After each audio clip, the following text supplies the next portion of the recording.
So nature automatically knows what to do when it's time to put down seed as the seasons change and it's fall.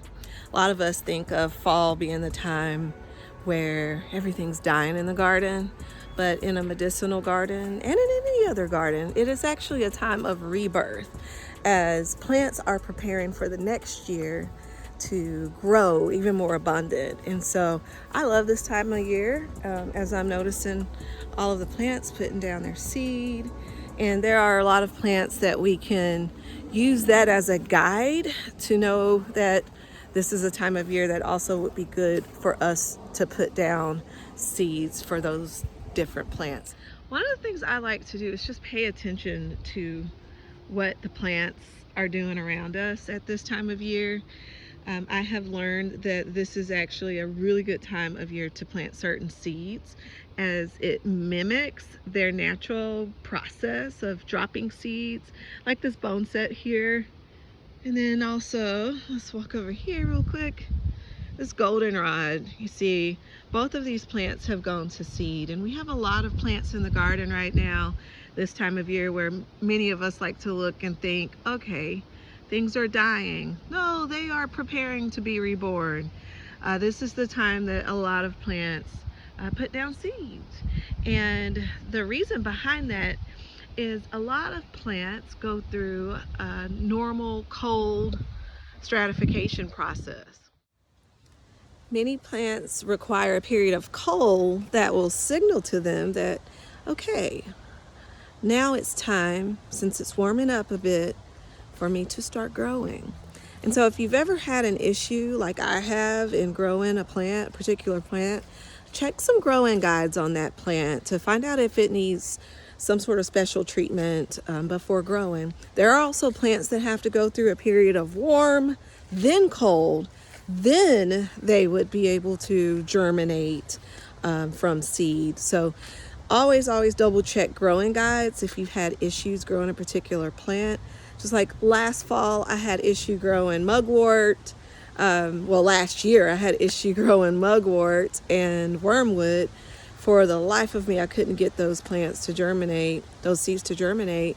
But I just threw the seeds down in the fall last year, and this year we've had an abundance of both of those plants. So always check those growing guides. I'll put out videos here and there on particular plants. Hopefully in the near future I'll be able to make more of these videos so that I can help everyone be able to grow those plants that you go to for your medicinal needs. Let's talk about the first plant. So this first plant that I wanted to share with everyone is lemon balm. And it's looking really good, but as you can see, it is putting up some seeds right here. One just popped in the face and it's going shooting everywhere. But as you can see right here, it has started flowering and putting down seed. And I just like to expand the bed even more. It will do it just fine by itself, but I help it out a little bit, trying to get rid of some of the weeds that we have growing there and replacing it with actual medicinal herbs. So we've already talked briefly, spoiler alert, about the next plant, as it is also in the mint family. It is a mint, and that is peppermint. This particular one I'm just going to show us right now is mojito mint. A lot of people talk a lot about how widespread peppermint grows, and that is the reason they don't plant it. You can also grow peppermint in containers if you don't want it to spread like we have allowed it to do. But I love my peppermint and am totally okay with it spreading its wings, because this is just more medicine for everyone, right? But if you do want to be a little bit more cautious about where your mint is growing, you can put them in containers first and then put them down in the ground, and that will actually help them to be contained in that area a little bit better. All right guys, so the third plant that I want to talk to you about is one that is actually quite helpful during this time of year to help build immunity and to help fight off viruses. That particular plant that I want to spotlight right now is Echinacea. This particular variety is known as Echinacea purpurea. This particular plant is in the coneflower family. You may know this also as purple coneflower, but it has a lot of medicinal properties. The aerial parts of the plant, as well as the real juice, is in the roots. The medicine is there.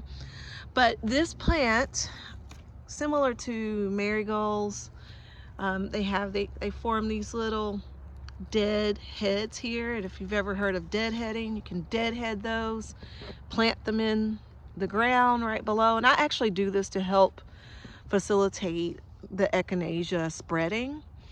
But what you do is you take this is a little seed head here, and if you open it all the way up, I'm not sure if you'll be able to see that. You have seeds in here, and this one actually has gotten a little wet, may not be the best for germination, but you'll get the picture here. If you happen to have any of these flowers growing around, you can pull off the seeds. I like to pull them off, save them to share, and I also put them down in other places if I want them to spread out just a little bit more, which I've been doing for these plants. We have them growing in a couple of different spots in the garden. They are very easy to grow, similar to like growing a zinnia if you grow flowers. If you just kind of leave them, they'll go through the natural process themselves, and you don't really have to do much to them. I like to spread the seeds in different places, so that's the reason I actually deadhead my Echinacea plants. Okay, friends, here's the yarrow. So just like with our mugwort and our motherwort and whatnot, we put this one down last year. I tried growing it the year before without success, but last fall just threw the seeds down. This is just one area of yarrow where I've actually transplanted the plant. We have about 4 other areas where I just threw down the seed last year, and it has done great.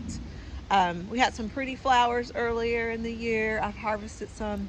So the last plant that I want to talk about is mullein, and we've already harvested our mullein for the year, but I do have, just as an example, I'm going to try my best not to lose the seed, but I do have an example of a mullein plant that has gone to seed. This plant will put down thousands of seeds, just one plant, and we've actually harvested our mullein from our other office location, and this particular plant has shared and dropped so many seeds, and this is a good time to put down mullein. And let me show you real quick what it looks like. So this is the flower stalk that has dried up, that has all of the little seed pods in there right now. As you can see, each of those little pods had hundreds of seeds in each of those little pods. And so this is a great time to plant mullein. And guys, we still have a lot left over. So we have a lot of Echinacea, we have a lot of mullein seeds. So if you want some, in the comments, if you'll drop seeds 2024, I will message you and we will get mullein seeds to you. Okay guys, so that brings us to the end of this particular video. We're going to be making more of these gardening tip videos in the coming months, so please tune in if you would, so that we can get more subscribers. Like and share this video, and then that way that will really help us out to be able to grow this channel and provide you with more fun tips. So please check back periodically and have a wonderful, gracious day. And don't forget, love seeds life.